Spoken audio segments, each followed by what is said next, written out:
work with Democrats this year? What would you like to see happen? Well, we've got a lot of big issues facing the state, and we've got massive trust gap that we've got to bridge somehow if we're going to do that together.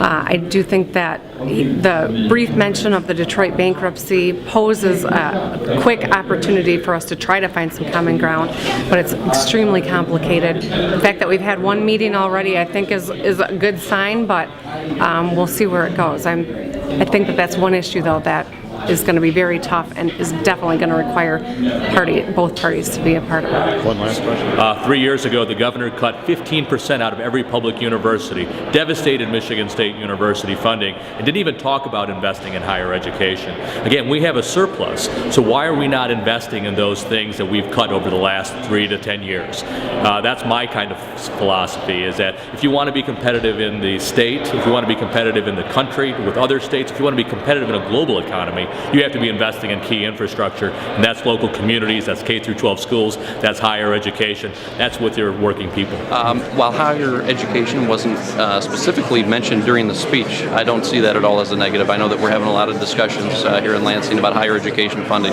In my first term, I was vice chair of the higher education subcommittee. I was also on the community colleges subcommittee. And so I know that there were some sacrifices made by higher education as we were balancing that first budget back in the 2011 when we had the big deficit.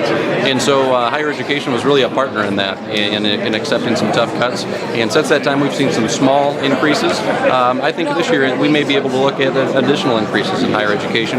To the extent that we can do that, that's going to lower tuition rates for our students, which is something that's very important because college educations are quickly becoming overpriced and unattainable for too many people in this state. And I represent a college town. I represent Central Michigan University and a campus of Mid-Michigan Community College. So I'm very aware of the challenges the students are facing, and I still like to think I'm not too far removed from being a college student.